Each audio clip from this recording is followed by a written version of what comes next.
Hello, everybody, and welcome back to another episode here on Minecraft with Blue Nexus Gaming. We are in version 1.17. I recorded approximately 5 minutes of footage, and then the recording software crashed. I didn't get anything done. I was still doing all of the basic intro stuff. No worries, you missed nothing. That being said, the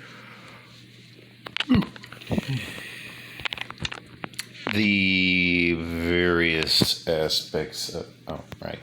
These guys operate by looking for creatures which are idle, which means I actually need to build the fence gates for this, because this guy is kind of just generally in danger. I also need to build carpets. Lots and lots of carpets. Here we go. Got that sorted out. I need to actually hurry up and try to... Can I make it in time? No. Okay, there's my dad going out the door.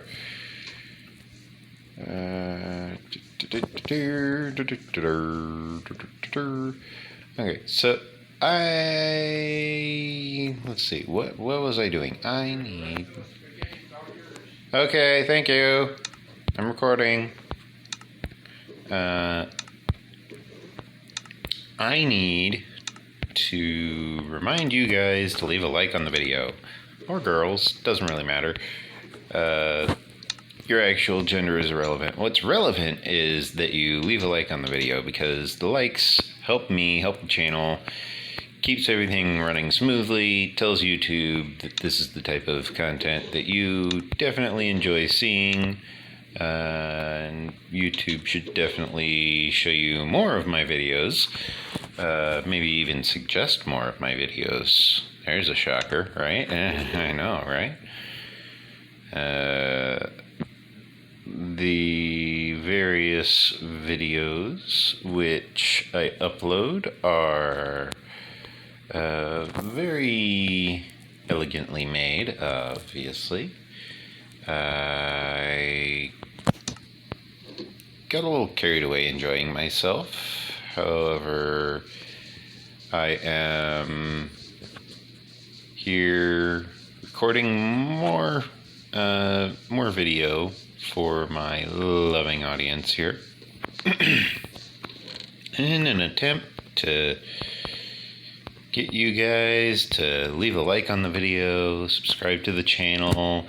Maybe, just maybe, I might even get some people who want to give me money on Patreon.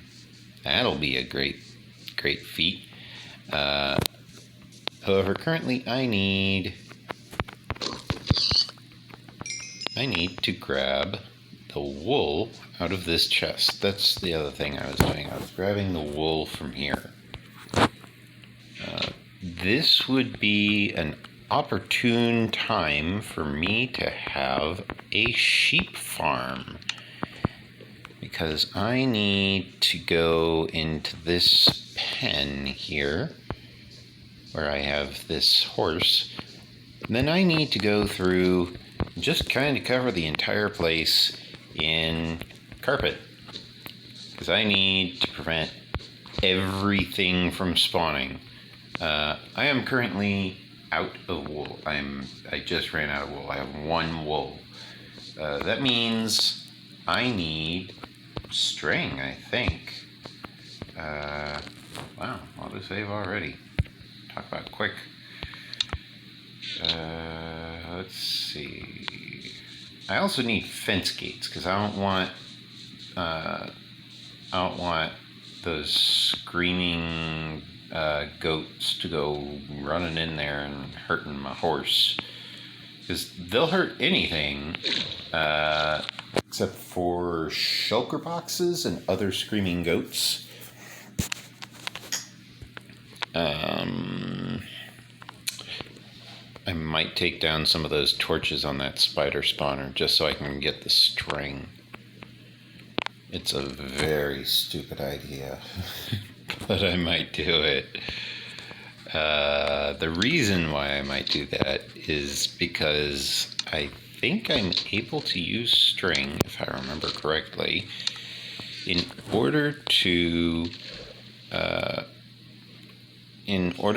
gather more wool, which is great because I have about 50 string in this storage chest up here over by the farm. That being said, I don't really know if that's a thing still. Okay, this one's not tamed, so I can go ahead and get this one's leather. Give me your leather.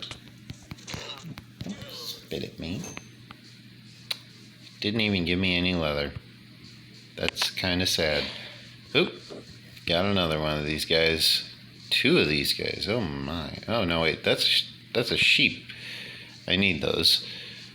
This guy, however, what it is those guys will attack anything that stands still long enough. The rams, meaning if I were to stand still for too long, they would attack me. If my skeleton horse stands still for too long, they'll attack it. And that's a bit of a problem. I don't want them attacking my skeleton horse. I want them not attacking my skeleton horse, in fact. Which means I kind of... What am I doing sitting here pressing it? I forgot. I'm on the 1.17 Caves and Cliffs update. Release... is it... I don't remember the full name. I can't remember if it was something along the lines of, like, Part 1 or Release 1 or something like that. They named it something. I don't remember what it was. Anyways, I'm going to hazard a guess that these guys do not properly despawn. Okay, now I'm going to try and get this guy to try and get over to me because it doesn't look like he's going to. And then he just randomly jumps sky high. Yeah, those guys can jump crazy high. 5 blocks, in fact. It's horrible. It's terrifying.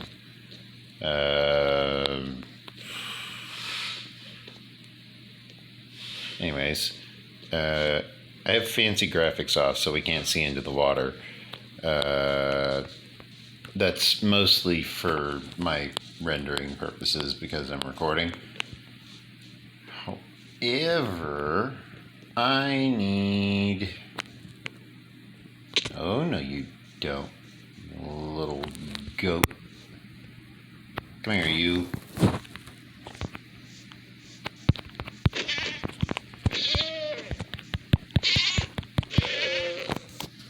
Okay, so these guys have a tendency to go attacking anything that's not a goat or a shulker box. Meaning I need to get this guy safe and secure.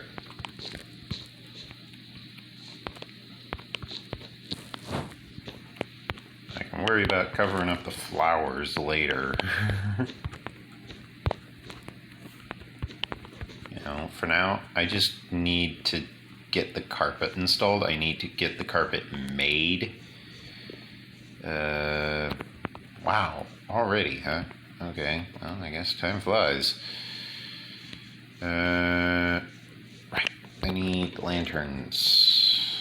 I suppose I'm just gonna have to grab all of these. As well as these, and these. I can actually put these down here on my hotbar. I can throw the torches in my inventory. I'll actually grab the extra pair of shears because I don't know if I will need them or not. I'm not sure.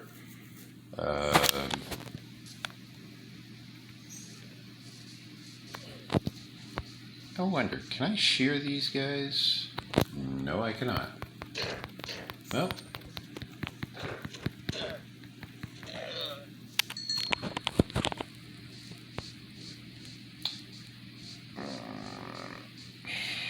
You know, I could go around just clearing out the area all day.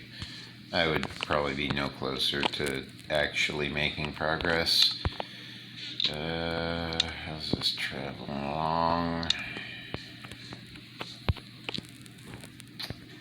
Let's go ahead and get this organized here. Yeah, that's about what I figured. Then I need to have that there. Now I need to build up a 5 tall, as crazy as this sounds, a 5 tall stack of pumpkins, just a wall of pumpkins basically.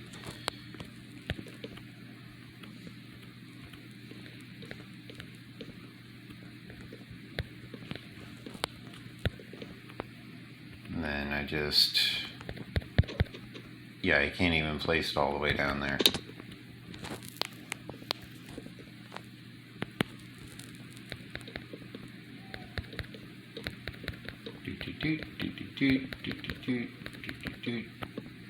Now turn around. Bottom top, bottom top, bottom top, bottom top, bottom top, bottom top.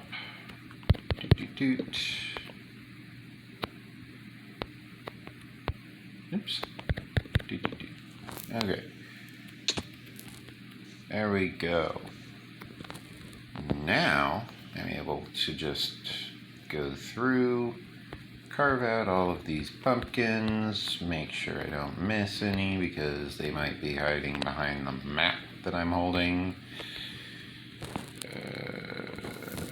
I apologize if I sound a bit distracted. I am trying to make sure that I properly carve out all of these pumpkins. Of course, I have all of these pumpkins.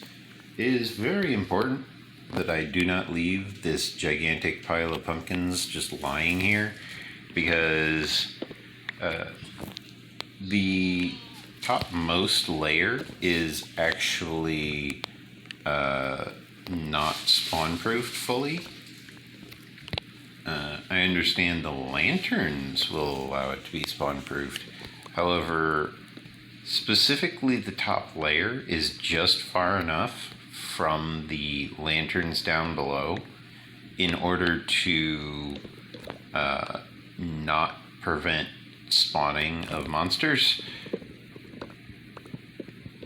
Therefore, I kind of don't want to have to deal with a bunch of monsters spawning in the middle of my base, all because I didn't gather my lanterns fast enough that I had carved.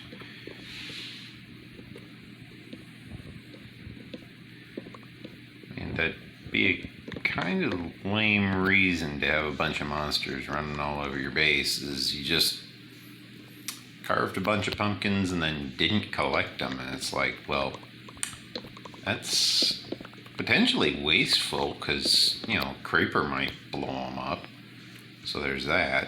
But on top of that, you know, that's just kind of your own fault by that point. And therefore, I try my best. I try my best to make sure that I don't put myself in a position where I'm going to get myself, blown up or anything.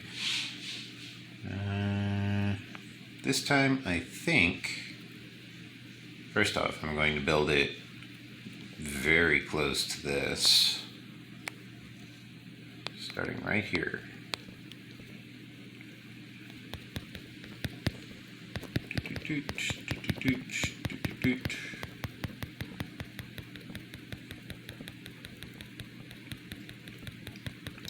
I'll go down to about 30 of them.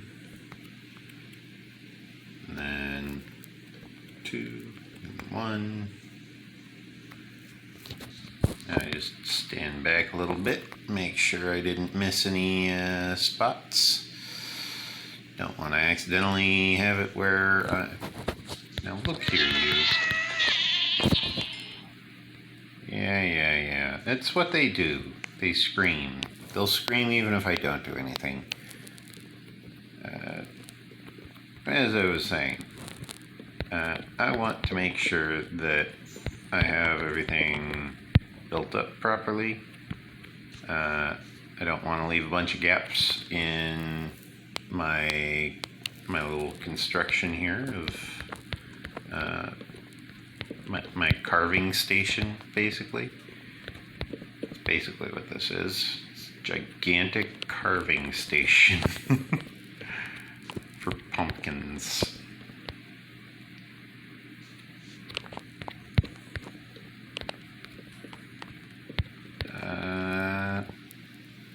Okay, well, now that's just kind of awkward, I guess. I want to say rude as well, but it's my own fault, kind of. Therefore, it's not exactly rude, it's just, I'm a bit of a derp on misclicking there.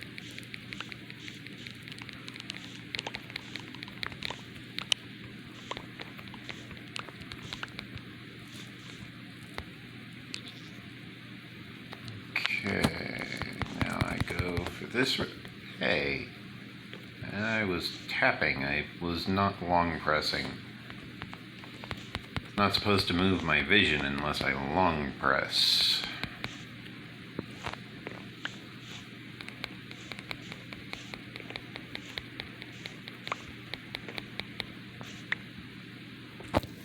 Wow, that seed had some momentum.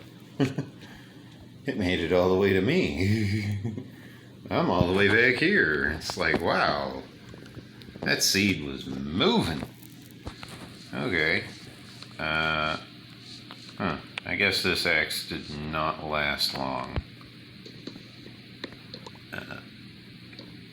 However, the axe did remind me to remind you to like the video, subscribe to my channel, check out my Patreon page, patreon.com/BlueNexusGaming.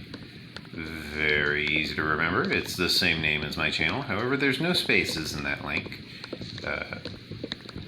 It's a very, very basic link.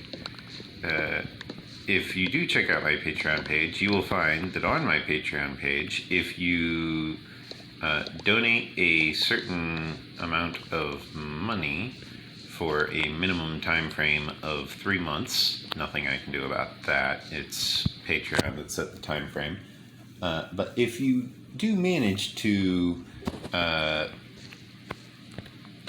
if you do manage to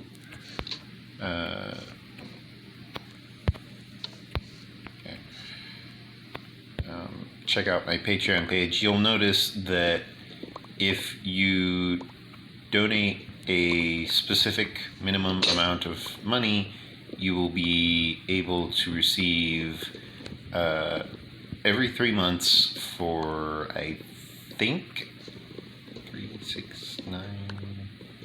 Yeah, every 3 months for a year, you will receive a gift. The first gift that you'll get is a mug with my logo emblazoned across the mug. It's a very lovely mug. I figured that it would be a good chance to really offer a useful item that people actually enjoy using. I know I'm not much of I'm not much of the type of person that likes to actually use a cup when I drink something. I just kind of drink straight from the bottle. However, there are plenty of people with more manners than me in the world. Therefore, I figured that the cup would probably be the best choice for the first gift. The second gift, however, is an all-organic tote bag. It's very lovely. I think plenty of people will really get a good use out of this tote bag. They will find that the material should be very durable. Now, I should probably point out, I'm not speaking from first-hand experience here. I don't actually know how the tote bag turned out. I don't know how the quality is of the tote bag. However, Patreon does have a bit of a guarantee in place. You'll have to really read into the fine details to go over what you as the donor are entitled to from Patreon. All of the returns will be handled through Patreon, in case you're curious. Therefore, I don't really need to worry about if your stuff goes missing in transit, because I don't actually handle that. That's not my department. Therefore, I just kind of, I set up the transaction for you, and then you just kind of show up and you benefit from it, That's just how this works. Let's see.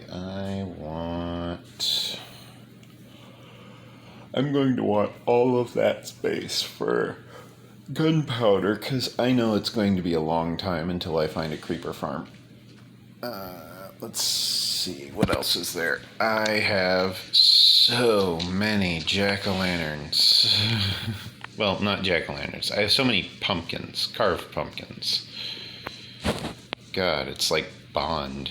James Bond.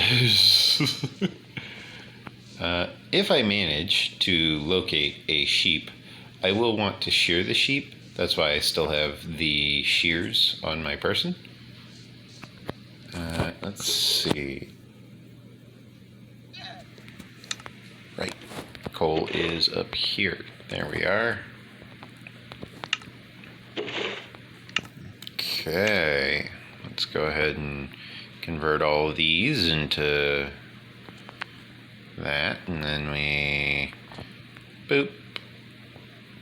Go ahead and craft all of these into torches.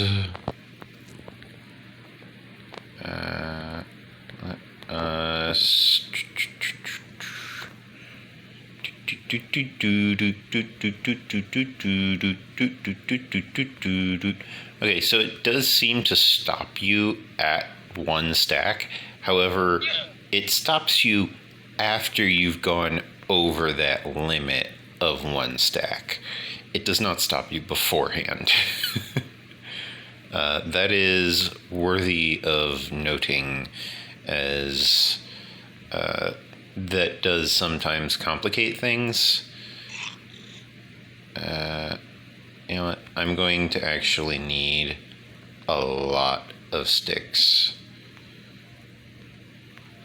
Therefore, there we go. The reason why I need so many sticks is specifically because A, I need to make a new axe. B, I need more torches. So many more torches. The reason why I'm heading down here instead of grabbing the coal that was already up there is because this is where my incomplete stack of coal is located. And there's also a crafting table down here that I can use to craft a axe if I don't already have one. Which I do! But it's got soak touch. I don't want to use it if it has soak touch. At least not for this purpose.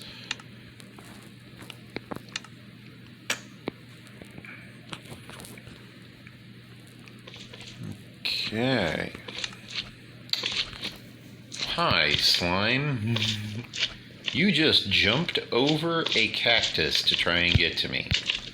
Congratulations. You're a dummy. Okay. Onwards to the very, very basic massacre of slime. It's not a very challenging massacre once they're down to the tiniest size. It's when they're big that you really gotta worry. Now, let's see how much coal we get. There we go. Do.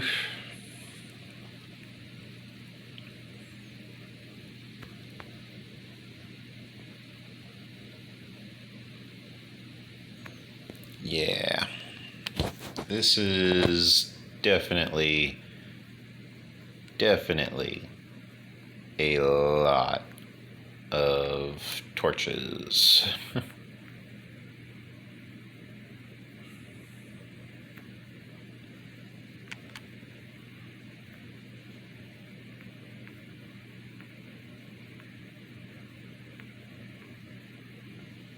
Yeah, wow. That is legitimately insane. I'm just kind of gonna be here for a little bit, crafting all of these lanterns. Wow. That is legitimately insane.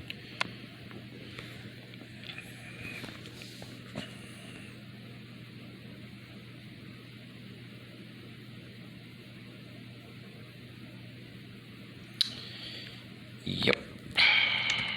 Let me do it this way. This might be faster. Nope. It's not faster. Okay. Let me at least narrow the view. Oh, that's a real narrow. Oh boy, that is faster. Okay. It was laggy. Now it's not. Look at it go! I cannot type. I cannot tap it that fast. It's going faster than I could ever hope. This is great. I love it. I wonder, can I do it mid-craft? No. Okay, so it's not dual touch support, but it is good enough. Good enough for government work, as they say. I have crafted so many torches just now, so many lanterns. Oh my god, so many lanterns.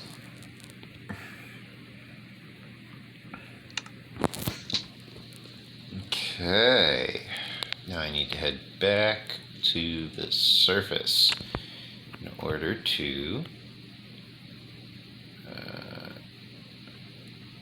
there we go. In order to A, put away the slime, B, sleep in a bed,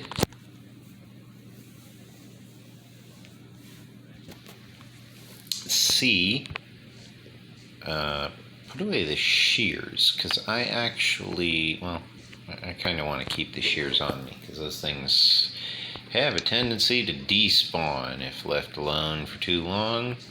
The sheeps. Speaking of things that need to despawn, these guys are all over the place in Extreme Hills. I cannot kill those guys fast enough. There aren't any currently in here, are they? Are there? No? Okay, good. Let's see, we've got... Aren't any sheep?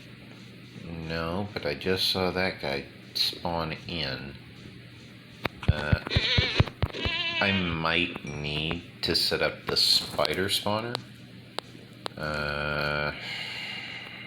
Problem is, I'm kind of going to want to set it up to where I can just fire and forget type of ordeal, where I don't need to worry about micromanaging, mine carts or various components of a otherwise difficult build. Is that the correct way? Yes. Yes, it is. Okay. I don't need something surreptitiously getting in the way. I don't need to have my own efforts be thwarted by my own efforts.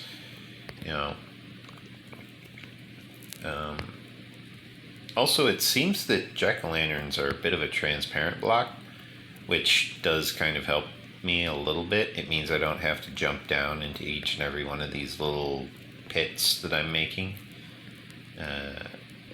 Since the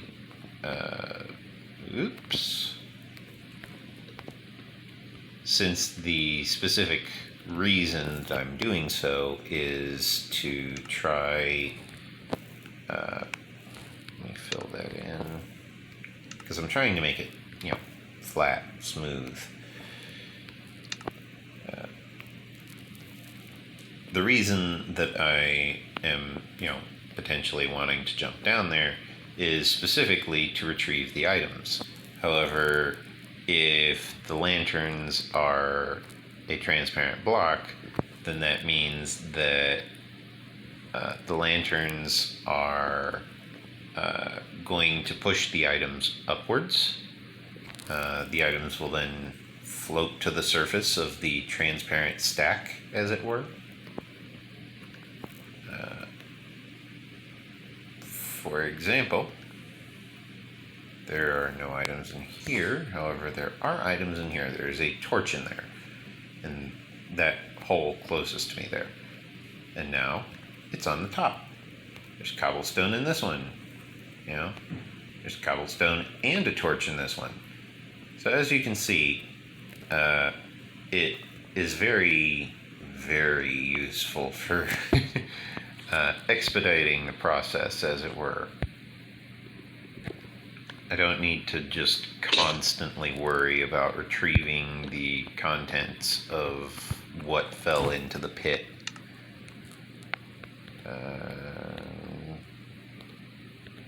There we go.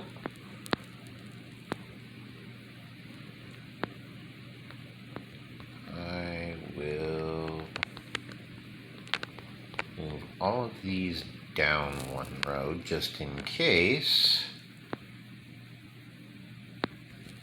Actually, no, I'll leave them up here now that I'm looking at it, because it's just going to keep pulling from the same end, so I'll just have to keep moving them forward, and it's like, no, I'm not going to do that. Instead, I'll just let them be, Let it be, let it be, let it be, let it be. Whisper words of wisdom, let it be. Okay, so it doesn't always work, apparently. Apparently, when path blocks get involved, it seems to get a little bit confused, which means I probably need to break a few of these lanterns, retrieve the contents of their respective spaces. It requires it being next to another completely full block, such as gravel. Gravel's a full block. Sand is a full block. Stone is a full block. Dirt is a full block. Coarse dirt is a full block. Path blocks are not full blocks. Neither's farmland, which means this is going to be a very, very annoying section for me to deal with, especially if my screen keeps just randomly twisting on me like that, where I'm looking at one spot and then I go to touch the screen to utilize my tool, properly and correctly, and then the screen just yanks to the side, and it's like, no, I didn't tell it to yank to the side. I told it to excavate that block over there. And it's like, oh, I'm sorry. I thought you wanted the screen to, suddenly twist right or left or up or down or something like that. It's like, no, I wanted the screen to actually stay facing straight ahead. Thanks, though. Stuff like that can make things difficult for me.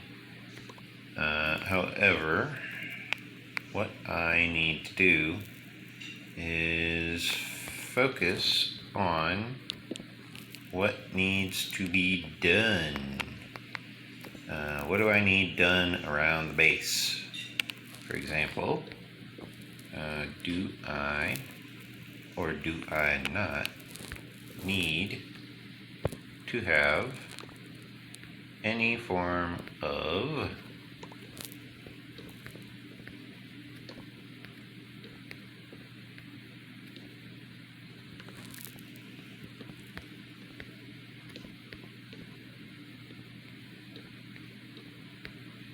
wow, that was very digital of me.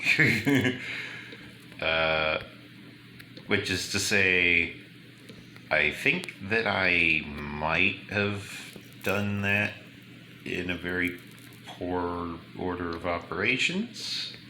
I could have done that better, in other words. But it worked, it was the most exact I could possibly get the measurements, so there was that.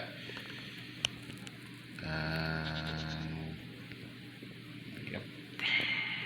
There we go again, doing the exact same thing again with that whole digital measurement thing. Let's see. Okay. How many torches we got? 48. I should plug in my phone before it starts complaining.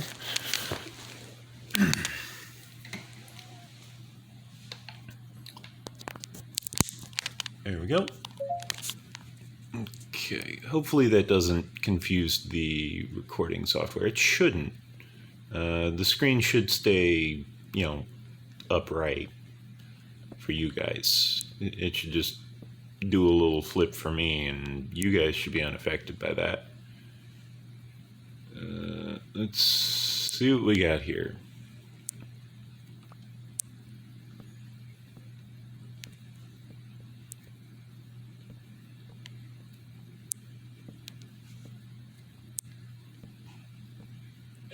Okay, so this needs to be actually filled in here. I will put the shears in my inventory, therefore I do not, carry them around willy-nilly and accidentally use them or something. I doubt I could actually accidentally use shears. I think there's only a certain number of things that you can use shears on. Goats, tree leaves, maybe a few other things that I'm not exactly too sure on the specifics of.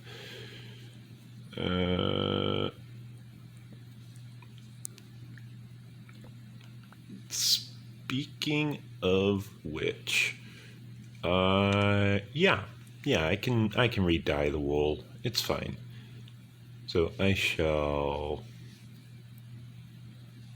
harvest your wool in the name of Blue Nexus Gaming, because I can. Because I need your wool. So much of your wool.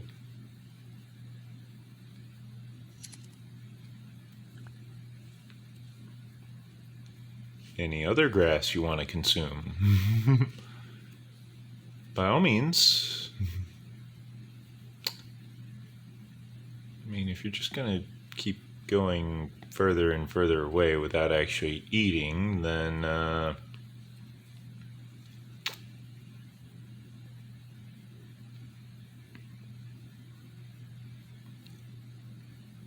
yeah, it looks like he's done eating. Okay. Well, in that case, it looks like I need to return to placing more torches. Okay, where was I? Ah, right. I was actually in collections. I was collecting my torches from the previous line which I laid out. As you can see, it is a very effective line. Very consistent, very concise.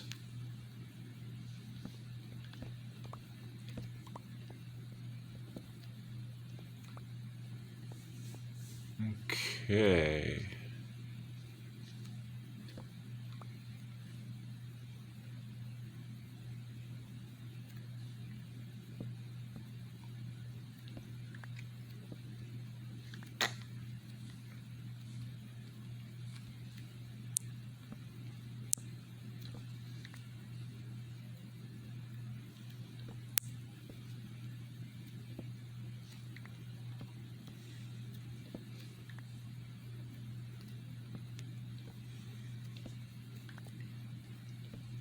This does actually give ample opportunity to demonstrate just how well lit this place is in comparison to the rest of the area,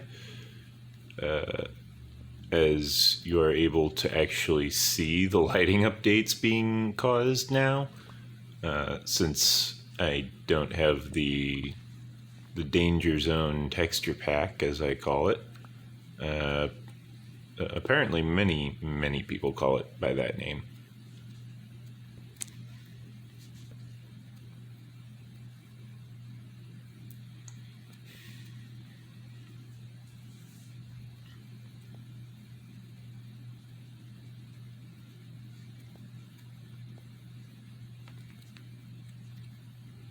Yep, there it is. Okay. Okay.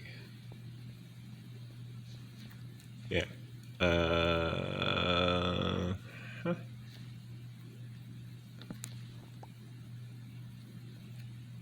And there.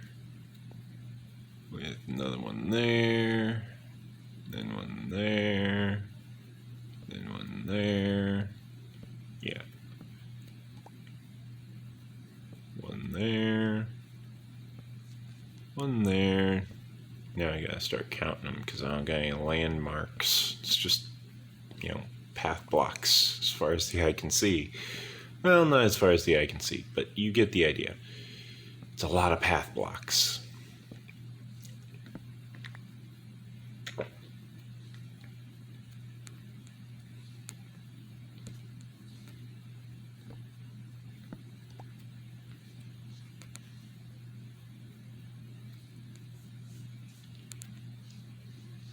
Yeah. It's going to look much nicer as time progresses. That was a very, very narrow area in which to click.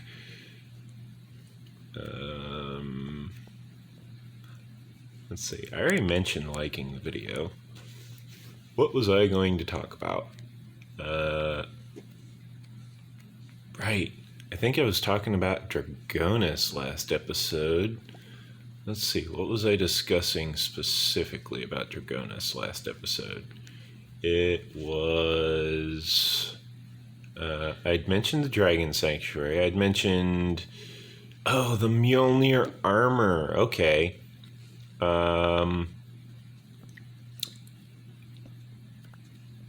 Okay, so there's this Mjolnir armor thing.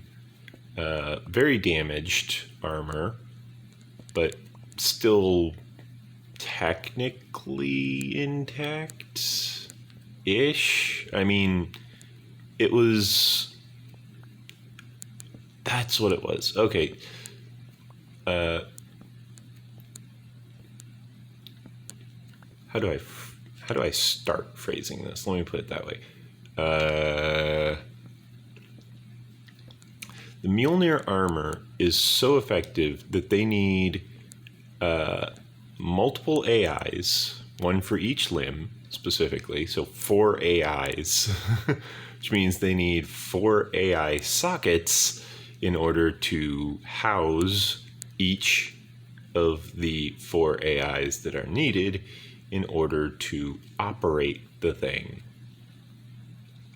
Without those 4 AIs, the only other people that are possibly able to wear Mjolnir armor without injuring themselves is a genetic super soldier. When I say a genetic super soldier, I am talking about bred from birth specifically for the task of wearing this armor. And it's like, well, that seems a bit extreme. It's like, yes, it is. It is very extreme. However, the reason why it's so extreme is because the Mjolnir armor is so effective in motor movement amplification and fine motor control that when they were testing the Mjolnir armor, they ended up in the books, the Halo books, they ended up breaking their arm when they went to wave. Very similar to the Iron Man movie with the Iron Man 2, I think it was, with the guy who was like, oh, well, Iron Man's a menace. We should take the suit away. And he's like, really? He's like, yeah, I think he poses a threat. It's like, oh, okay. Yeah, he's caused people to want to build their own. It's like, yeah, it's an imminent threat to our national security. Really? Let's take a look. Hey, isn't that you over there next to that guy that's testing out this armor that you designed? Oh, doesn't look like he's doing too well. Oh my, it seems he snapped his own spine by trying to turn around. Clear and imminent threat, you say? It's like, okay, we can turn that TV off because, whoops, didn't mean to go public with that info. Woof. It's like, yeah, clear and imminent threat? Don't think so. However, you're welcome. Privatized your defenses. You're welcome. There you go. Privatized nuclear deterrence because Iron Man. Because why not, right?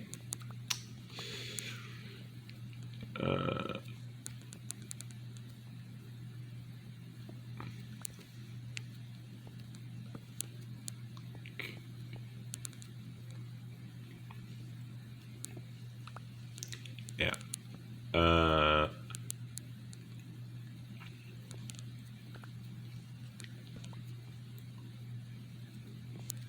Now, as far as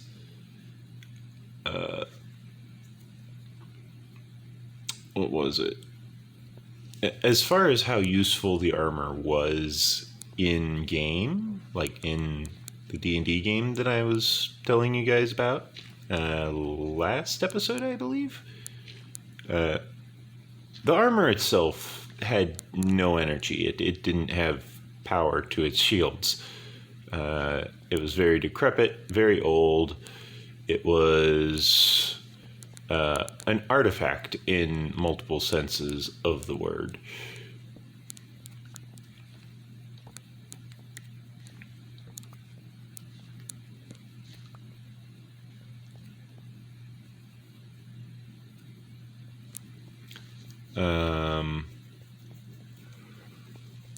Let's see.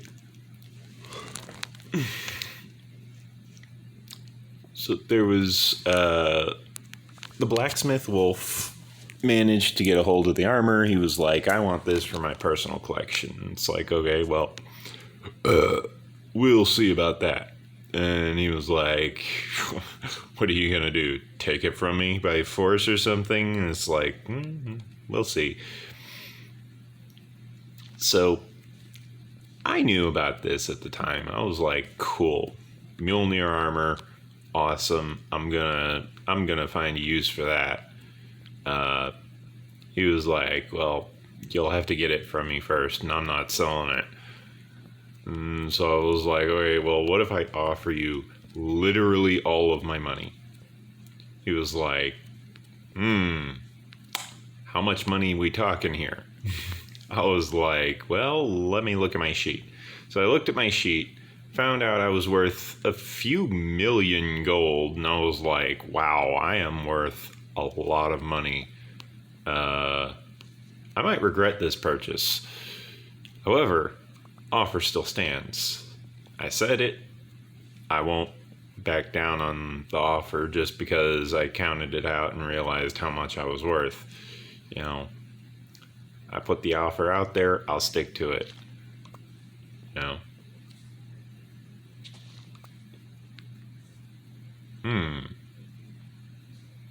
I seem to be digging through the ceiling of my base. Which is normally not a problem. Normally.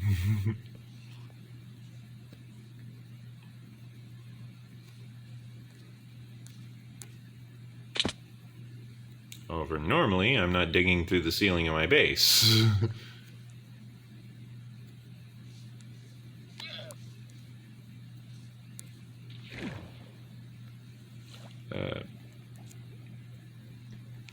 Yeah, so what was it?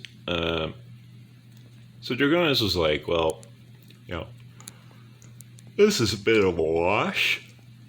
You know, came out here, all I ended up doing is getting my ass kicked and, you know, got a bloody nose for it.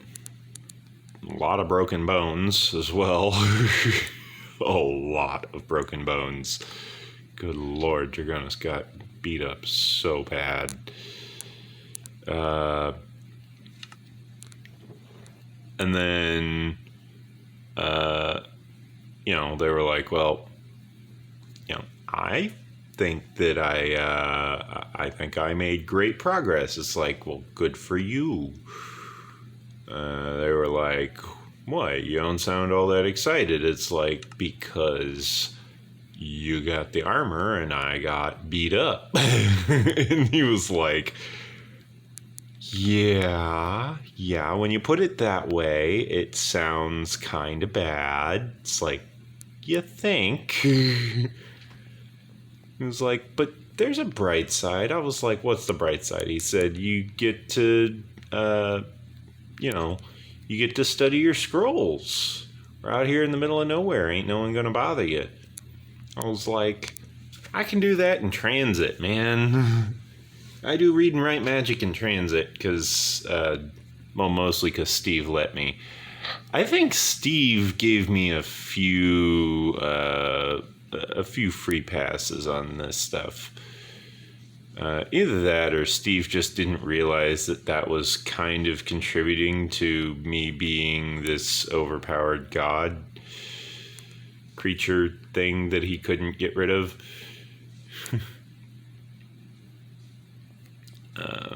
Either way, you know, Steve was pretty cool about it.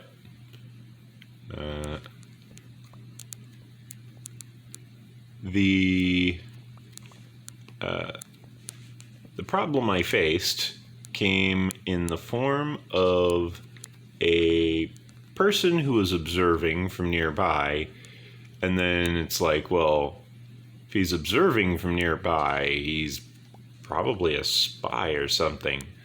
Let's go, like, chase him down and talk to him. We just want to talk. All we gotta do is catch him. How hard can it be? It's some dude, we got a dragon. Okay, this dragon has an 80-foot movement speed. And that guy, he looks human. I'm pretty sure he's got a movement speed of like 30. You know, let's just go talk to him. And it's like, okay. So as you make it to the corner, you look around the corner and you see him there.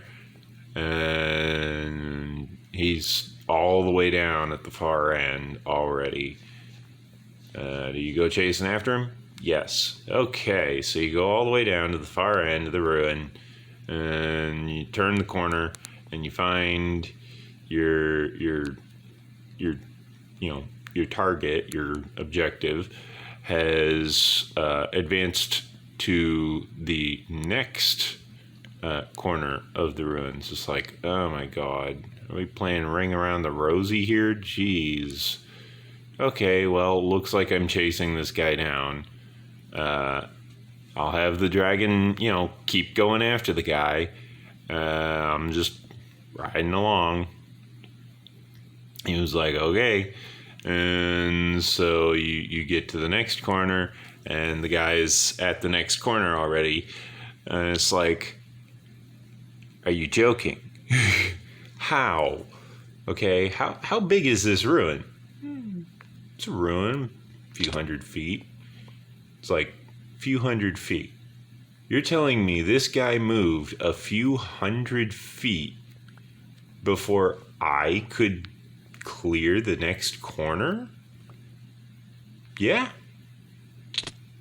That's what it seems.